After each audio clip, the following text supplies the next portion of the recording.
of the Realtor question of the day.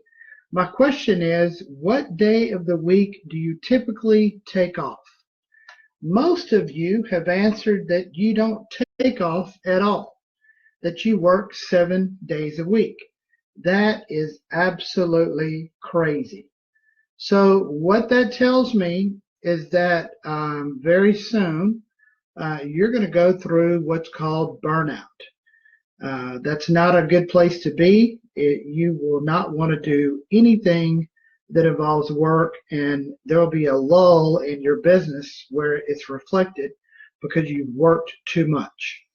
The second thing it shows me is that you haven't leveraged your time or your talent so that you can get other people to work those hours for you so that you can take off.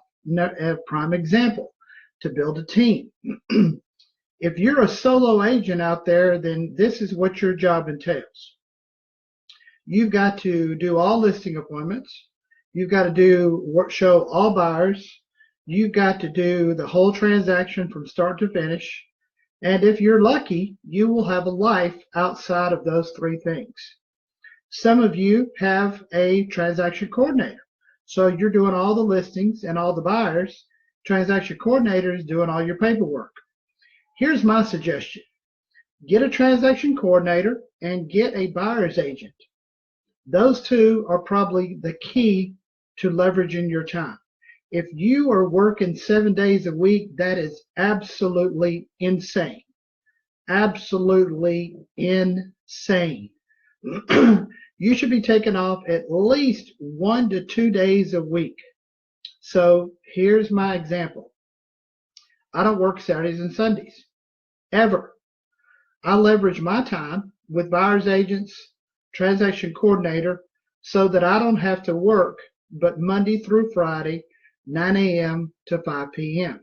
Now, some of you think that's crazy, but here's the thing.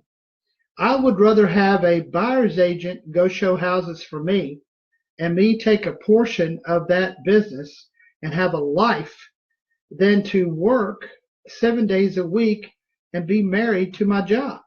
Boring. So here's my schedule of what I did today. I got it this morning about 5 o'clock. I checked my emails. Then I got ready and went and played tennis from 9 till about 11:30. 11:30, I ate lunch. 12 o'clock, I went to the beach.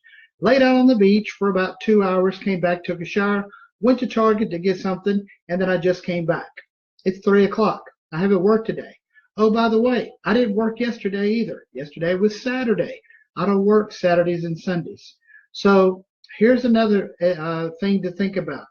If you have enough income coming in, you can work your schedule so that you only have to work 5 days a week. You can still love real estate, but what about your family? Do they even recognize who you are? One day you're going to come home and your kids are going to go, Mom, who is that guy that just came in the house? And they're not going to recognize you because their whole childhood, all the way through teenage years, you missed out because you were married to your work. Not good. Not good at all. So that is my realtor version of the question of the question about what days you take off. Learn how to leverage your time and your talent. If you want to ask me how you can make this happen, I've got simple solutions that you haven't even thought of. It's going to be crazy when you first hear of it, but as you think about it, it's going to make more sense. So if you want to find out how to take off Saturdays and Sundays and how to double your income in the process, call me, 972-679-9029. I'm going to recognize the people who have joined us on Sunday: Jason Clark, Elise Torres, Jimmy Hanks, Michelle Johnson, Sherry Busing, Christine Lay, and good old broker Gregory Knapp. Good morning, Gregory. Well, good afternoon, Gregory. So that is it for me. Y'all have a great Sunday as you're working. Crazy.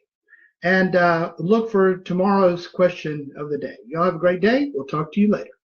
Bye-bye now.